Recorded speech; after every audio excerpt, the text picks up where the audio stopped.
للہ رب العالمین والصلاة والسلام علی سید المرسلین اما بعد فاعوذ باللہ من الشیطان الرجیم بسم اللہ الرحمن الرحیم الصلاة والسلام علیک یا رسول اللہ وعلی آلک واصحابک یا حبیب اللہ۔ آج انشاءاللہ ہم اللہ تبارک و تعالی جل جلالہ کے فضل و کرم سے سورہ اعراف کی آیت نمبر 127 اور 28 کا ترجمہ و تفسیر پڑھنے سننے کی سعادت حاصل کریں گے۔ اعوذ باللہ من الشیطان الرجیم بسم اللہ الرحمن الرحیم وقال الملأ من قوم فرعون اتذر موسى وقومه ليفسدوا في الارض ويذرك وآلهتك قال سنقتل ابناءهم ونستحيي نساءهم وَإِنَّا فَوْقَهُمْ قَاهِرُونَ۔ ترجمہ کنز العرفان۔ اور قوم فرعون کے سردار بولے، کیا تو موسیٰ اور اس کی قوم کو اس لیے چھوڑ دے گا تاکہ وہ زمین میں فساد پھلائیں، اور وہ موسیٰ تجھے اور تیرے مقررہ کیے ہوئے معبودوں کو چھوڑے رکھے؟ فرعون نے کہا، اب ہم ان کے بیٹوں کو قتل کریں گے اور ان کی بیٹیوں کو زندہ رکھیں گے، اور بے شک ہم ان پر غالب ہیں۔ وقال الملأ من قوم فرعون، اور قوم فرعون کے سردار بولے، جو فرعون کے وزیر تھے، سردار تھے، وہ کہنے لگے، اے فرعون، کیا تو حضرت موسیٰ اور ان کی قوم کو اس لیے چھوڑ دے گا تاکہ وہ اس طرح فساد پھلائیں کہ مصر کی سرزمین میں تیری مخالفت کریں اور وہاں کے باشندوں کا دین بدل دے؟ فرمایا تو موسیٰ اور ان کی قوم کو بھی نہ چھوڑ، ان کا ارادہ تو ہوا وہ یہی تھا کہ ان کو بھی تو معاذ اللہ قتل کر دے، کہ اس طرح اگر یہ لوگ زندہ رہیں گے تو تیری حکومت کو خطرہ ہو سکتا ہے اور سارے کے سارے لوگوں کو یہ اسلام اپنے دامن میں قبول کر لیں گے۔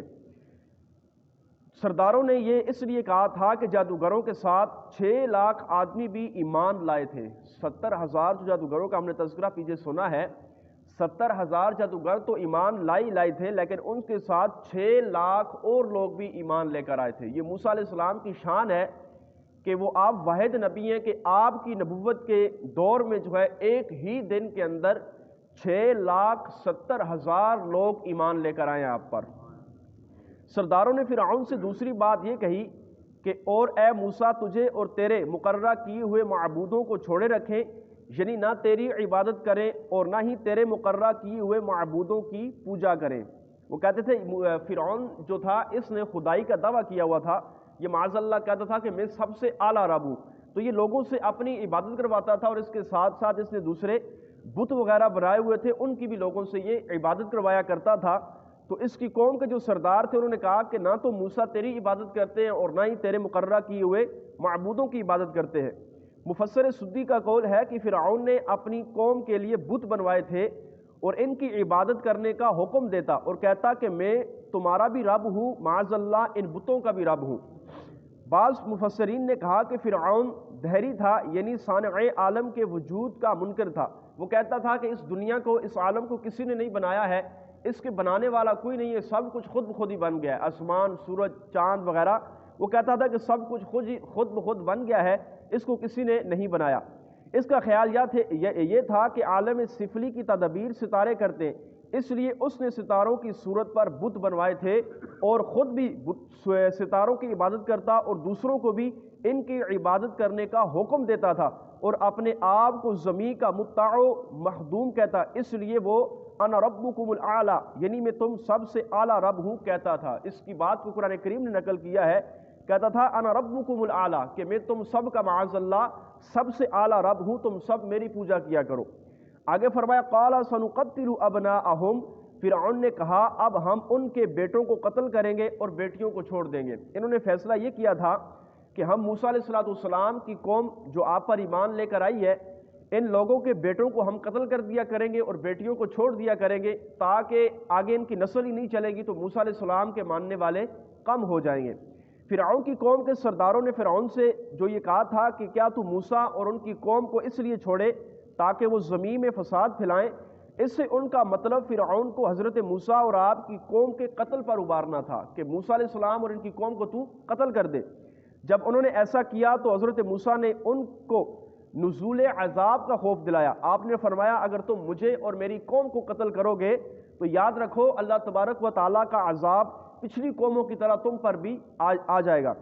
فرعون اپنی قوم کی خواہش پوری کرنے پر قدرت نہیں رکھتا تھا، کیونکہ وہ موسیٰ علیہ السلام کے معجزات کی قوت سے مرعوب ہو چکا تھا۔ اس لیے اس نے اپنی قوم سے یہ کہا کہ ہم بنی اسرائیل کے لڑکوں کو قتل کریں گے اور لڑکیوں کو چھوڑ دیں گے۔ چونکہ موسیٰ علیہ السلام کے جو معجزات تھے، فرعون ان کے آگے عاجز آ گیا تھا کہ 70,000 جادوگروں کے جو جادو انہوں نے پھینکے تھے، موسیٰ علیہ السلام کی کھونڈی جو سانپ بن گئی تھی، آپ کا معجزہ تھا، اس نے سارے کے ساروں کو نگل لیا۔ تو اس طرح فرعون جو آپ کے معجزے تھے ان کے آگے عاجز آ چکا تھا۔ اس نے یہ سوچا کہ اب ان کی قوم کے لڑکوں کو قتل کریں گے، لڑکیوں کو چھوڑ دیں گے اور آگے ان کی نسل ہی نہیں چلے گی۔ اس سے اس کا مطلب یہ تھا کہ اس طرح حضرت موسیٰ کی قوم کی تعداد گھٹ کر ان کی قوت کم کریں گے۔ مزید یہ کہ عوام میں اپنا بھرم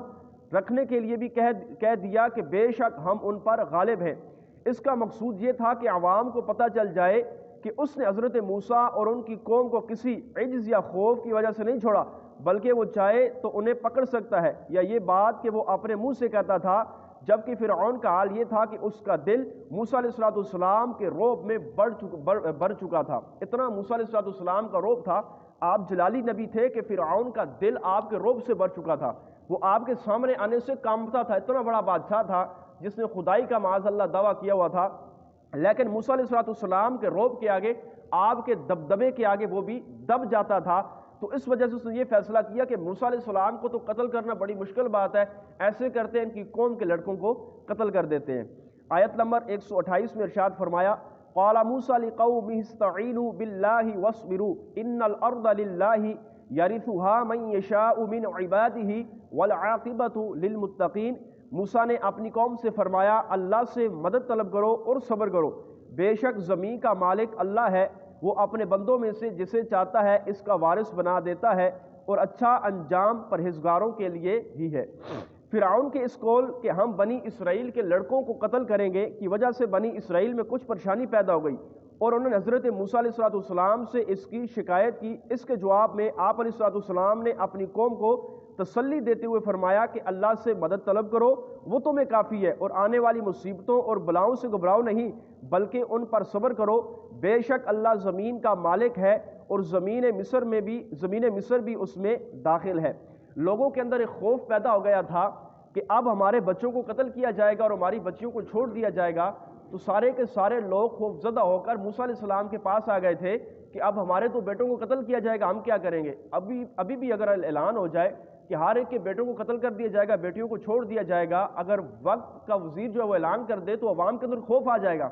ہر بندہ اپنے طور پر خوف زدہ ہو جائے گا، کیونکہ بیٹا جو ہوتا ہے یہ اللہ تعالیٰ کی ایک عظیم نعمت ہوتی ہے۔ تو کسی کا بھی دل نہیں کرتا کہ میرا بیٹا جو ہے اس طرح مارا جائے، تو ہر ایک بندے کے اندر اس وقت بھی اگر اعلان ہو تو خوف پیدا ہو جائے۔ تو موسیٰ علیہ السلام سے بھی یہ لوگ خوف زدہ ہو کر انہوں نے شکایت کی کہ اب تو ہمارے بیٹوں کو قتل کیا جائے گا، ہم کیا کریں گے؟ تو موسیٰ علیہ السلام نے ان کو تسلی دی، فرمایا اللہ تبارک و تعالیٰ کی ذات پر توکل کرو، صبر کرو، بے شک اللہ تبارک و تعالیٰ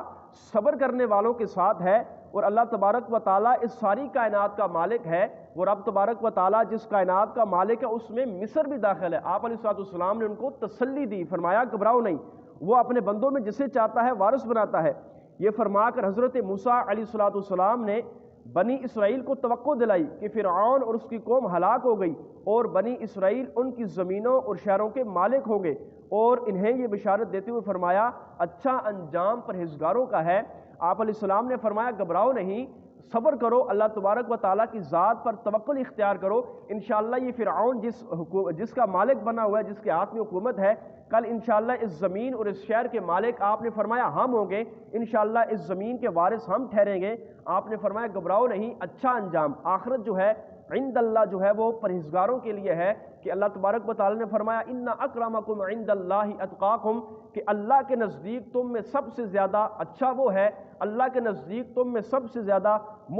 پرہیزگار پسندیدہ وہ ہے، فرمایا جو تم میں سب سے زیادہ پرہیزگار ہو۔ ایک بندہ ہے، اس کے پاس بینک بیلنس، گاڑی، سب کچھ اچھا ہے، شکل و صورت بھی اچھی ہے، لیکن وہ پرہیزگار نہیں ہے، تو فرمایا اللہ کے نزدیک اس کی کوئی بھی اوقات نہیں ہے۔ ایک بندہ شکل صورت کا کالا ہے، غریب ہے، لیکن متقی و پرہیزگار ہے، تو فرمایا عند اللہ وہ پسندیدہ ہے، اللہ تبارک و تعالیٰ کی بارگاہ میں اس کا بڑا مقام ہے، کہ ان اکرمکم عند اللہ اتقاکم، کہ اللہ کے نزدیک تم میں سب سے زیادہ پسندیدہ وہ ہے جو تم میں متقی ہے۔ تو آپ علیہ السلام نے فرمایا یہ فرعون تو فاجر ہے، اس نے تو خدائی کا دعویٰ کیا ہے۔ آپ نے فرمایا ہم حق پر ہیں، اللہ تبارک و تعالیٰ کے پرہیزگار بندے ہیں۔ تو آپ نے فرمایا کہ عاقبت جو ہے، آخرت جو ہے وہ اللہ تبارک و تعالیٰ نے پرہیزگاروں کے لیے رکھی ہے، فاسق و فاجر اور کافروں کے لیے نہیں رکھی، کہ اللہ تبارک و تعالیٰ جنت کے اندر صرف اور صرف مؤمنین کو داخل کرے گا۔ آپ علیہ السلام نے اپنی قوم کو یہ تسلیاں دیتے ہوئے اللہ کی ذات پر توکل کرتے ہوئے آپ نے اپنی قوم کو سمجھایا۔ اللہ تعالیٰ جل جلالہ کی بارگاہ میں دعا ہے اللہ تعالیٰ ہم سب کو قرآن کریم فرقان مجید کے احکامات کو پڑھنے کی، سمجھنے کی، ان پر عمل کرنے کی، دوسروں تک پہنچانے کی توفیق عطا فرمائے، اور ہم پر بھی جب کوئی مصیبت آ جائے تو اللہ تعالیٰ ہم سب کو بھی اس پر صبر کرنے کی توفیق عطا فرمائے۔ آمین بجاہ النبی الامین صلی اللہ تعالیٰ علیہ وسلم۔